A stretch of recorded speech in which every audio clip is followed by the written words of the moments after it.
തെളിച്ചമേകാൻ പൊൻപുലർക്കാലം വെളിച്ചമാകുമ്പോ നുറുങ്ങുവെട്ടം പക്ഷിപരാഗം തെളിച്ചു കാട്ടുമ്പോ വരുന്നു ദൈവം മനസ്സിനുള്ളിൽ തിളക്കമേകിടാൻ തരുന്നു ധ്യാന പ്രകാശമാർക്കും വിളക്ക് വയ്ക്കുമ്പോൾ നുറുങ്ങുവെട്ടം ഇറങ്ങിടട്ടെ ഹൃദന്തമെല്ലാം യുഗപ്രകാശത്താൽ മറഞ്ഞിടട്ടെ മനാന്ധകാരം യുഗപ്രസാദത്താൽ നുറുങ്ങുവെട്ടം.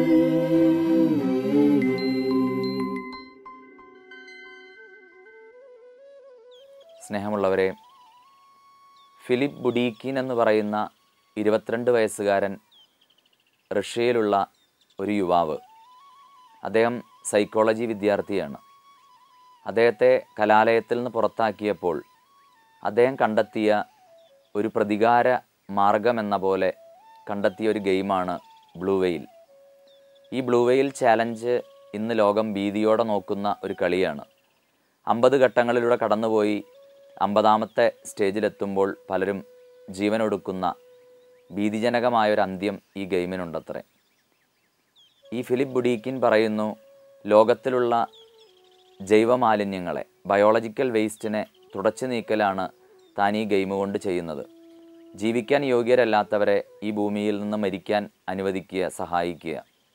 ഇന്ന് റഷ്യൻ പോലീസിൻ്റെ പിടിയിലായ ഒരു യുവാവാണ് ഈ പറയുന്നത്.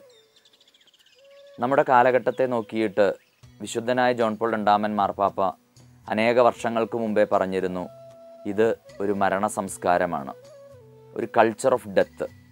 മരണം ഒരു സംസ്കാരമായിട്ട് മാറുകയും അത് നമ്മുടെ യുവത്വത്തെ വലവിരിക്കുകയും ചെയ്യുന്നൊരു കാഴ്ച നമുക്ക് കാണാൻ കഴിയും. യോഹന്നാൻ്റെ സുവിശേഷത്തിൽ ഈശോ പറയുന്നുണ്ട്, കള്ളൻ വന്നിരിക്കുന്നത് മോഷ്ടിക്കാനും കൊല്ലാനും നശിപ്പിക്കാനുമാണ്. ഇന്ന് ഈ മരണത്തിൻ്റെ ദൂതൻ പറന്നിറങ്ങുമ്പോൾ അനേക ചെറുപ്പക്കാരെ അവരുടെ ജീവിതത്തിലെ നല്ല നാളുകളിൽ തന്നെ മരണത്തിലേക്ക് തള്ളിയിടുമ്പോൾ തീർച്ചയായും നമുക്ക് ഓർക്കാം, നമ്മുടെ കാലഘട്ടം നമ്മളിൽ നിന്ന് വലിയ വിവേകം ആവശ്യപ്പെടുന്നു. ജീവനും ജീവൻ്റെ സമൃദ്ധിയും തരാനാണ് യേശു ലോകത്തിലേക്ക് വന്നത്. നമ്മുടെ യുവതലമുറ അനായാസേന മരണത്തെ തിരഞ്ഞെടുക്കുമ്പോൾ അവരുടെ ഉള്ളിൽ ജീവനെക്കുറിച്ച് രൂപപ്പെട്ടിട്ടുള്ള ഒരു ധാരണ എത്രയോ ആഴമില്ലാത്തതാണ്.